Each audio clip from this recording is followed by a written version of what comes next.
Tripura high court বার অ্যাসোসিয়েশনের নির্বাচন হবে 10ই আগস্ট 2024। এটা দ্বিবার্ষিকের জন্য হয়।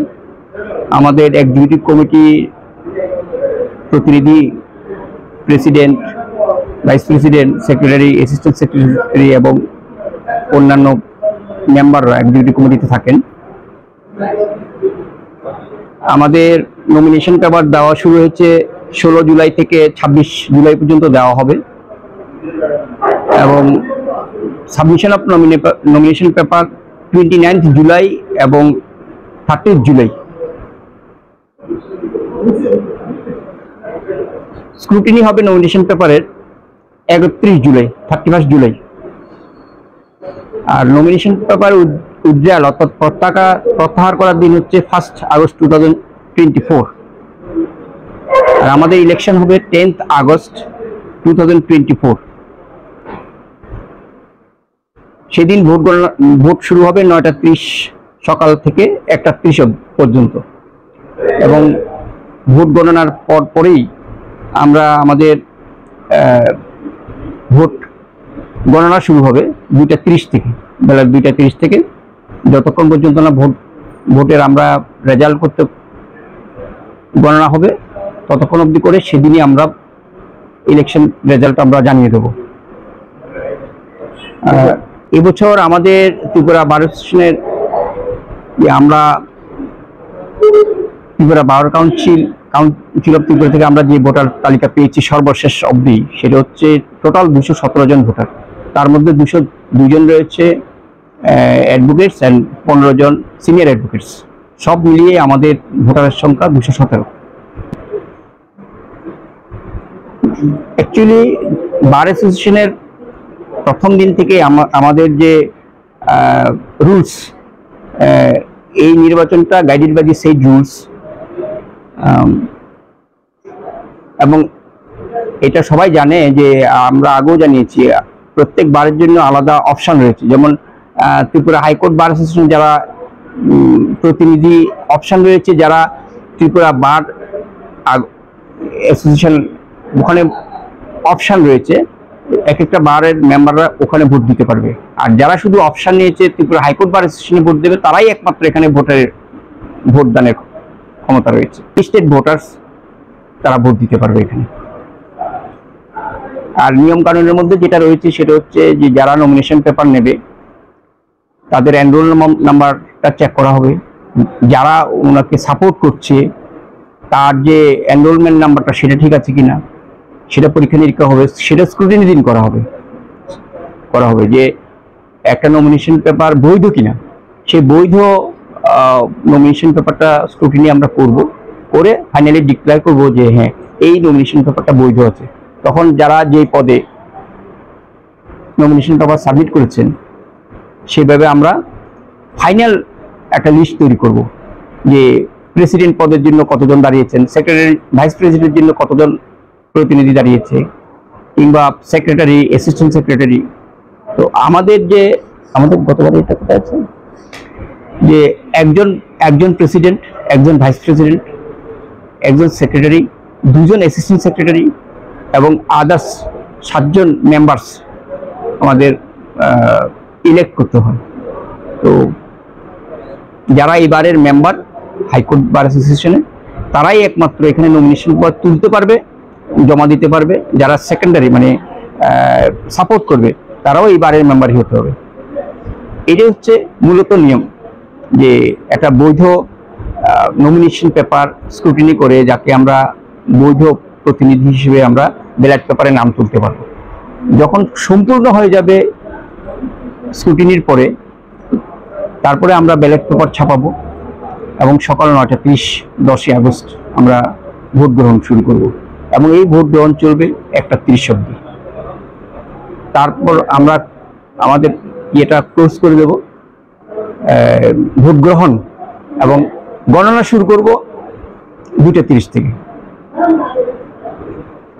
আর যেটা আমরা বার অ্যাসোসিয়েশনে আমাদের যেহেতু এটা ঘরোয়া অ্যাসোসিয়েশন, আমরা মূলত যেটা করে থাকি সেটা হচ্ছে কাউন্টিং এর জন্য আমাদের লয়ারদের থেকেই আমি নির্বাচন করব কারা অবজারভার থাকবে, আমার সাথে আরো 3 জন এআরও অ্যাসিস্ট্যান্ট রিটার্নিং অফিসার রয়েছে যারা আমাকে সহযোগিতা করবে, এবং সেই সাথে আমার যে অফিস স্টাফ নম্বর পুবালি দে সে রয়েছে, সে আমাকে সর্বত এই ইলেকশন পরিচালনার জন্য পেপারস থেকে শুরু করে এবং লাস্টে ফাইনাল রেজাল্ট ডিক্লেয়ার করা অবধি সব জাতীয় কাজেই পুবালি দিয়ে আমাদের অফিস বিয়ারার অফিস স্টাফ সে আমাকে সাহায্য করবে এই নির্বাচনে মূলত।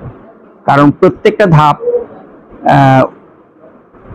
সেরকমভাবে সে কোনটা কিভাবে এগিয়ে দিতে হবে, ম্যাটেরিয়ালস বিশেষত হচ্ছে যেহেতু ওটা আমাদের অ্যাসোসিয়েশন, সেই অ্যাসোসিয়েশনের বিভিন্ন ধাপে কোন সময় কি ম্যাটেরিয়ালস প্রয়োজন হবে সে এইটাতে অভিজ্ঞ, সে আমাকে সেই কাজে সহযোগিতা করবে। আর নির্বাচন গণনা শুরু যখন আমরা করব তখন আমরা যেটা করে থাকি, প্রতিনিধিরা যারা মেম্বার রয়েছে তাদের থেকে আমরা একটা লিস্ট তৈরি করি যে কারা অফিসিয়াল ভাবে গণনা করবে। ওই ডিক্লারেশনের পর তাদেরকে দেওয়া হবে যে কে প্রেসিডেন্টের জন্য ভোট কাউন্টিং করবে, কে ভাইস প্রেসিডেন্টের জন্য, কে সেক্রেটারি, কে অ্যাসিস্ট্যান্ট সেক্রেটারি বা আদার্স ট্রেজারি পোস্ট, মাঝখানে একটা ট্রেজারি পোস্ট বলা হয়নি, ট্রেজারি পোস্ট এবং মেম্বার্স। এ হচ্ছে আমাদের মোটামুটি মূলত নির্বাচন পদ্ধতি এবং পোস্ট যেটা আমরা করে থাকি নির্বাচনের জন্য। মানে আজ পর্যন্ত বা এখন পর্যন্ত কতজন মনোনয়নপত্র খুলেছেন বা সংগ্রহ করেছেন? এখন পর্যন্ত 30 জন আমাদের এখান থেকে মনোনয়ন নিয়ে গেছেন। আগামীকাল শেষ দিন, আগামীকাল তো কেউ নমিনেশন পেপার নেবেন। আমরা সেই জন্য আমার অফিস স্টাফ পুরো সময়টাই যারা নমিনেশন পেপার নেবেন তাদের জন্য আমরা অপেক্ষা করে আছি। ওনারা নমিনেশন পেপার নেবেন এবং 29-30 এই দুদিন ওনারা জমা দেবেন। মানে আগামীকালে হচ্ছে ফর্ম নমিনেশন পেপার নেওয়ার শেষ তারিখ। নির্বাচন প্রতি 2 বছর পর পরেই নির্বাচন হয়, সেভাবে গতবারের কমিটির টার্ম শেষ হচ্ছে, নতুন নির্বাচন হবে, নতুন কমিটি নির্বাচিত হবে এবং ইলেকশনটা হবে 10 তারিখ, সেদিনে নতুন কমিটি নির্বাচিত হবে। আপনার নজরে এবারে নির্বাচনকে আপনি কিভাবে দেখছেন এবং আপনার কি দৃষ্টিভঙ্গি আপনাকে? আমি যেটুকু বারের যে পালসটা আমি দেখেছি, সবাই চাইছে আইনজীবীদের স্বার্থে লড়াই করা যারা করবে, বিভিন্ন রাজনীতির ঊর্ধ্বে উঠে কোনো কালার না দেখে সবাই চাইছে এইরকম প্রতিনিধি যাতে নির্বাচিত হয়। কারণ বিভিন্ন সমস্যার সম্মুখীন বার আজকে, সেই জন্য একটা স্ট্রং বার চাইছে সবাই। আমি কোনো দলের কথা বলছি না, আমার সঙ্গে যারা ইন্টারেকশন করেছে তারা সবাই আমাকে অনুরোধ করেছে যাতে আমরা একটা ইনিশিয়েটিভ নিই, যাতে একটা স্ট্রং বার হয়, যেখানে লয়ারদের স্বার্থ, রাজ্যের লিটিগেন্ট পিপলের স্বার্থ, পাশাপাশি হাইকোর্টের স্বার্থ সবগুলি যাতে রক্ষিত হয়, এরকমই একটা কমিটি চাইছে সামনের দিন, এবং সেটাকে আমিও সাধুবাদ জানাই। সবার সঙ্গে আমিও সহমত পোষণ করি। আপনি কি মনে করেন ত্রিপুরা বার অ্যাসোসিয়েশনের যে ফলাফল এই বছরের চলতি বছরের মার্চ মাসে হয়েছিল, তার প্রভাব হাইকোর্ট বার অ্যাসোসিয়েশনে পড়বে? হাইকোর্ট বারের নির্বাচনটা কমপ্লিটলি আলাদা, এটা গুরুত্ব অপরিসীম। এখানে মেম্বার এই বারের তুলনায় সংখ্যা কম, কিন্তু সেটার গুরুত্ব অপরিসীম। সেই নিরিখে সবাই নির্বাচিত করবে, সবাই চাইবে বারের সাথে কারা কাজ করে, লয়ারদের সাথে কারা মুখ খুলবে, আউটস্পোকেন হবে, সেভাবে নির্বাচনটা হবে। এবং আমি আশা করি এটা প্রভাবের কোনো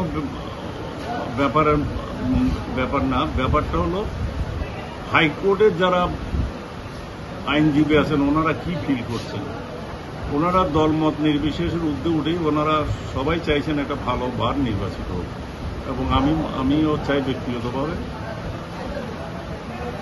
কমিটি একটা খুব এফেক্টিভ হোক, যেটা বললাম আমি সবার সাথে লিটিগেন্ট পিপলও আমাদের কাছে আসছে, তারাও চাইছে তাদের বিচার প্রক্রিয়া তারা যাতে সুষ্ঠুভাবে বিচার পায়। আইনজীবীরা ওইখানে আছে, আইনজীবীদের অধিকারও যাতে রক্ষিত হয়। পাশাপাশি আমাদের হাইকোর্টও আছে, হাইকোর্টেরও আমরা যাতে ঐতিহ্যটা সেটা যাতে বজায় থাকে এবং সামনের দিনে যাতে সেটা আরও বেশি গতিশীল হয়, সেই রকম বারে নির্বাচিত এবং আমি বিশ্বাস করি এর বাইরে এর ব্যতিক্রম কিছু হবে না। কোর্ট বারের একজন সিম্পল মেম্বার, দায়িত্ব বলতে বিজেপির লিগ্যাল সেল, যার সভাপতি বিশ্বজিৎ দেব, লিগ্যাল সেল দ্বারাই আমাদের নির্বাচনগুলি পরিচালিত হয়। লিগ্যাল সেল ভূমিকা নিচ্ছে নির্বাচন বিশেষ। আমি যেহেতু এটার বারের হাইকোর্ট বারের সদস্য, আমাকেও কিছু দায়িত্ব দেওয়া হয়েছে। এই নির্বাচন এটা তো আপনারা জানেন আইনজীবীদের ব্যাপার, এখানে কোনো পলিটিক্যাল ব্যাপার থাকে না, এটা সম্পূর্ণভাবেই আইনজীবীদের মধ্যে ডোমেস্টিক অর্গানাইজেশন। এখানে বিশেষ পলিটিক্স আমরা কখনো দেখি না। যদিও এখানে রাজ্যে যখন বামপন্থীরা আসার পরে এই বার এবং জুডিশিয়ারিকেও পলিটিক্যালাইজ করার চেষ্টা ওরা করেছে দীর্ঘ সময় ক্ষমতায় থাকার ফলে, আমরা সবসময় জুডিশিয়ারিকে 100% নিরপেক্ষতা রেখে এবং বার অ্যাসোসিয়েশন আইনজীবীরা শুধু আইনজীবীদের সমস্যা নিয়ে নয়, সমাজের একটা বড় দায়িত্ব। কারণ একমাত্র প্রফেশন যেখানে আইনজীবীদের আগে লার্নেড শব্দটা ব্যবহার করা হয়, আর কোনো প্রফেশনে এই লার্নেড শব্দটা ব্যবহার হয় না। সুতরাং আইনজীবীরা জানে তাদের কিভাবে তাদের মত প্রকাশ করতে হবে এবং ভবিষ্যতে বার পরিচালনার ক্ষেত্রে কিভাবে ভূমিকা নিতে হবে আমরা নিশ্চিত। এবং আইনজীবীরা অত্যন্ত সচেতন, তারা বুঝে যে একটা রাজ্যে সরকার আছে, স্টেবল গভর্নমেন্ট, এবং যে গভর্নমেন্ট সব অংশের মানুষের উন্নয়নে কাজ করে যাচ্ছে এবং আইনজীবীদের স্বার্থেও কাজ করে যাচ্ছে। সব মিলিয়ে এবারের হাইকোর্ট বারের নির্বাচনে আমরা বিশ্বাস যে আমরা একটা বিরাট অংশের সমর্থন আমরা পাবো আইনজীবীদের, এবং বার অ্যাসোসিয়েশন নির্বাচনে আমরা বিপুল ভোটেই জয়লাভ করব। আমরা প্রথমত হচ্ছে জুডিশিয়ারির মর্যাদা, তারপরে হচ্ছে আইনজীবীরা যাতে এখানে, কারণ এই রাজ্যে যারা আইনজীবী তারা একটা সময় ছিল সেখানে একটা পোলারাইজড করার চেষ্টা হয়েছিল আইনজীবীদের মধ্যে, যেটা ভারতীয় জনতা পার্টি সম্পূর্ণ এর বিরুদ্ধে, বা আমাদের আইনজীবীদের যে legal cell, BJP legal cell, সেটার বিরুদ্ধে। আমরা চাই আইনজীবীদের ওয়েলফেয়ারে কাজ করার জন্য, এবং বিশেষ করে জুনিয়র আইনজীবী যারা, তাদেরকে কিভাবে সুরক্ষিত করা যায়, কিছুটা অর্থনৈতিকভাবে সুরক্ষিত করা যায়, সেই ব্যাপারগুলি নিয়েও আলোচনা চলছে। এবং বার অ্যাসোসিয়েশন শুধু বারের মধ্যে সীমাবদ্ধ নয়, রাজ্যের মানুষের সামগ্রিক কল্যাণার্থে কীভাবে আগামী দিনে কাজ করতে পারে এবং আইনজীবীদের সমস্ত সমস্যা নিয়ে সেগুলো নিয়েও যাতে সরকার বা অ্যাসোসিয়েশনের পক্ষে আমরা লড়াই করব, যাতে সরকার সহযোগিতা করে। সব কিছু মিলিয়েই যে গণতান্ত্রিক এবং খোলামেলা পরিবেশে বিজেপি লিগ্যাল সেল একটা মহল তৈরি করতে চাইছে, যেখানে 100% মানুষের অধিকার সুরক্ষিত থাকবে, যেখানে পোলারাইজেশন থাকবে না। আইনজীবীরা মানুষের স্বার্থে, কারণ সুশাসন, জাস্টিস পেলেই সুশাসন, জাস্টিস, ইনজাস্টিস হলে সেটাকে সুশাসন বলা হয় না। আমাদের একমাত্র সরকার যেখানে কোনো ক্ষেত্রে কোনো হস্তক্ষেপ করে না, সমস্ত ইনস্টিটিউশনগুলি বা জুডিশিয়ারি তার নিরপেক্ষতা নিয়ে কাজ করছে, সেই ক্ষেত্রেও অ্যাসোসিয়েশন সহযোগিতা করবে আগামী দিনে।